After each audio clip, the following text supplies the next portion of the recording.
The Democratic Republic of Congo is a land full of natural resources.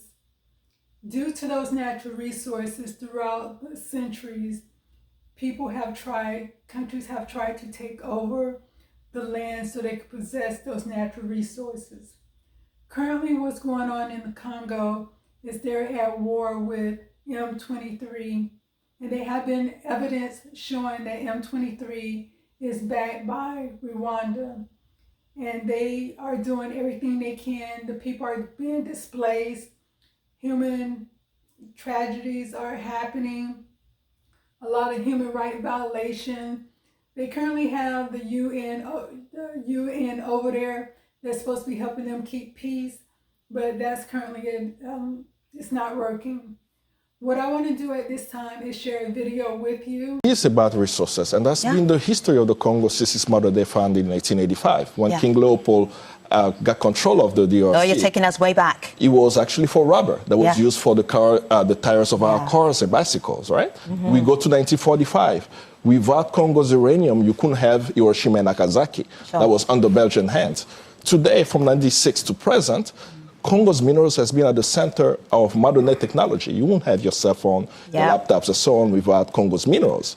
But what's important to see, and to connect it back to what has happened in Kishishe, is that the crimes in Kishishe, it's not the first time it happens. It has happened for 2 decades. In 1998, massacres documented by UN group of experts, Roberto Garreton, where 200,000 civilians presumably were killed or disappeared. Happened. So naively, as you're going to list atrocities for us, why kill civilians?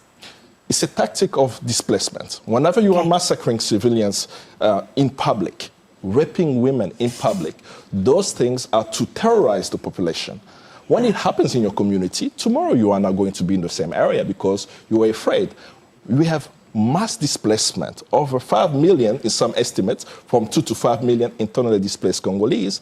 But after a few days, few months, a few years, you are seeing development of mining concessions in those areas. Oh, because you clear the people out? Not only mining concessions, you also have dispossession of land, where population are taking over the land. But for that to end, and that's where, at least for Sarah, where we are standing is, until there is justice, there cannot be peace. So we are signing peace agreement with people who committed a crime yesterday. CNDP massacred civilians in Kiwanja, raped women in Kiwanja in 2008. It's not surprising to me, CNDP, which is now called M23, to rape women in Kishishe. They've done that before. But what has happened around accountability? And the agreement that they signed in 2008 gave them amnesty. And that's why also some of the implementation of agreement becomes a problem. How do you give a rebel leader, a battalion, amnesty for raping women? How do you implement that, right? So that becomes a much more complex. But we don't believe that just dealing with the M23 is the solution. It has to be dealt with at the regional level, with Rwanda and Uganda. In 2012, the stopping of M23 was through diplomatic measure. What actually happened? The United States withheld aid to Rwanda. That was a diplomatic measure. In 2013, we saw the M23 disappear pretty much by saying that they're going to cease fire. A decade later, they are coming back. But the same measure taken in 2012 is not what's happening now. There seems to be some form of fatigue around diplomacy. As you can see in that video, it's a lot of human rights violation that has been happening to people. They are displaced. They're being forced from their homes, from their land, so people could come in and start mines so they can, take advantage of the resources for themselves because they want to. It's basically because of money. They want the wealth that land holds. Some of the human rights violation is coming by the way of Chinese companies that's associated with Beijing.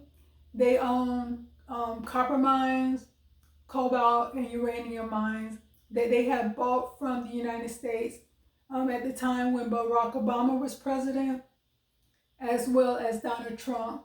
The administration sold the rights to these mines to these Chinese companies. And the Chinese companies are hiring, they have miners working for them. I won't say hiring because they're not really paying them anything. They shouldn't be in those mines working. They're deplorable. They're dangerous situations to be in, and it violates the human rights of those individuals. And so the UN is there to keep peace, but they're not really doing anything to keep peace because there's still more or less a war going on. And then China kind of play a role in that as well because they're selling drones as well as weapons to the Congo, and they're also selling weapons, military aid, military weapons to Uganda because it's kind of spilling over to Uganda's border. So everything that's going on is just very tragic. It's more more details with that because it's a lot of politics that go along with that, and it has been going on for years. So I can't really get into everything in the video, but I will leave information in the description box. You can look at it for yourself. Peace.